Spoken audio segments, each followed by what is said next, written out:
I want to continue the conversation discussing birthright citizenship. And after a thorough review of the Supreme Court brief, uh, the Barber case, or Trump v. Barber v. Trump, I want to kind of continue because there are a lot of angry Americans right now. Angry, angry, angry. I'm not even talking about the type of angry you have after you decided to skip breakfast and then you look up and it is now 3:58 p.m. and you haven't eaten lunch, and all that's left is that cold cup of coffee and some grapes, and not even the good grapes. You know, the little end butt grape that you pick around, those are the only grapes left. You have nothing to eat. Okay. I'm talking about even more angry than that. All right. Somebody type past hangry in the chat room. This is where we are. Americans are angry. Okay. They're angry enough to eat the cats and dogs. Somebody say they're eating the cats and dogs. Okay. That's how angry Americans are. Angry enough to eat the cats and dogs. Ladies and gentlemen, let me tell you, okay, because you need to hear it. All right. Now, the media is portraying the Supreme Court's decision to allow Trump's administration to end temporary protective status for hundreds of thousands of Haitians and thousands of Syrians as some kind of humanitarian crisis. And the discussion immediately turned to how these communities are going to suffer if the migrants have to leave the United States. But as I listened to the interview, I noticed something, and something you all would probably notice. They kept talking about nursing homes. Somebody type old folks in the chat room. Somebody type bedpans in the chat room. Okay. Somebody type old folks and bedpan in the chat room. All right. That's what they were talking about in regards to the Haitians. Okay. And these migrants or immigrants. They kept talking about staffing shortages. They kept talking about businesses. They kept talking about restaurants. Okay. Talk about mud pies. Okay. That's what they were talking about. They kept talking about who's going to take these jobs if we get rid of our Haitians. Okay. If the Haitians are forced to leave, who's going to do these jobs? Now, I want you to think about that. They weren't spending most of their time talking about Haitian culture. They weren't talking about the dignity of the Haitian people. They weren't talking about the dreams and aspirations of these folk. The overwhelming focus was on the economic impact of losing their cheap source of labor. In other words, and this is my takeaway from listening to the conversations, mostly of the blue-minded, I would say liberal-minded media. I'm not picking sides. I'm just saying, okay? But it sounds to me, it sounds less like they're grieving the loss of people who they've come to love and respect, and more like they're grieving the loss of their labor force. They openly discussed the fact that nursing homes rely on Haitian workers. They talked about employers who can't fill positions, chopping up chickens and sweeping up floors without them, okay? They talked about communities depending on them to perform the work that many Americans either don't want to do or would demand significantly higher wages to do.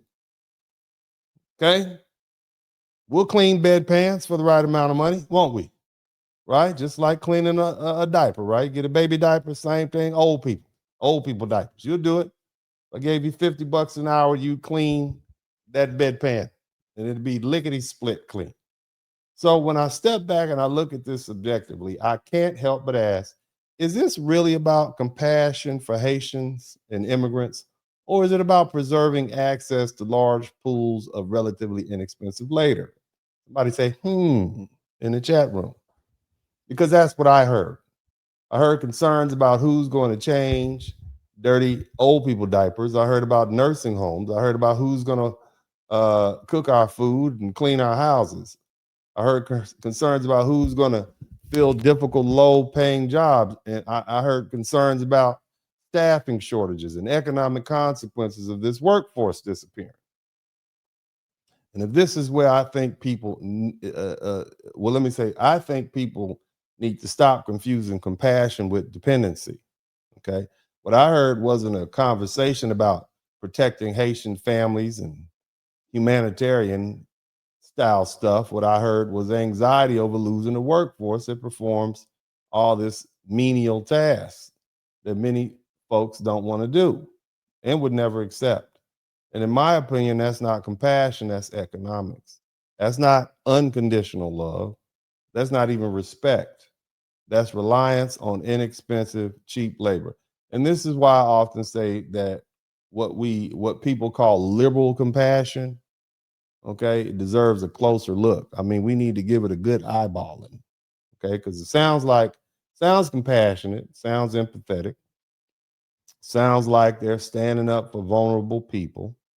But if you really listen to the conversation, the emphasis isn't on the individual, it's on the individual's what the individual produces. It's on the labor, it's on who's going to keep the nursing home staffed, who's going to fill these difficult jobs, and who's going to keep the labor costs down. That's what it sounds like to me.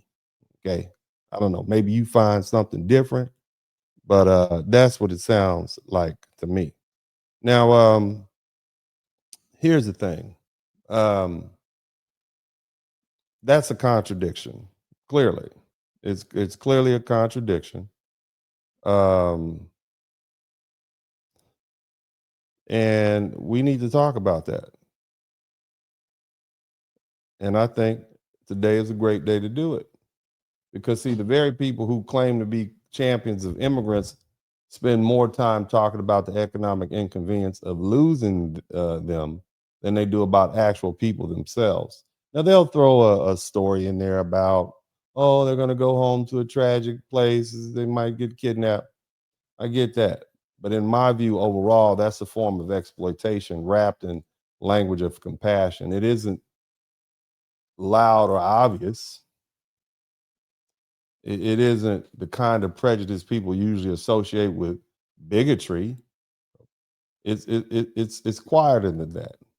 It's the same thing that liberals did to black people back in the 60s and 70s and 80s and whatever.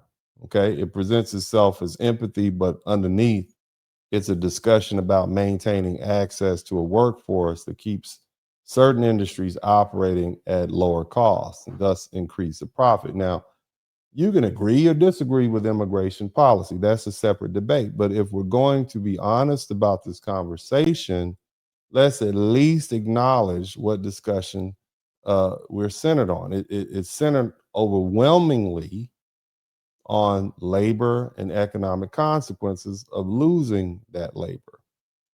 And to me, that's the real story. And the concern being expressed, you know,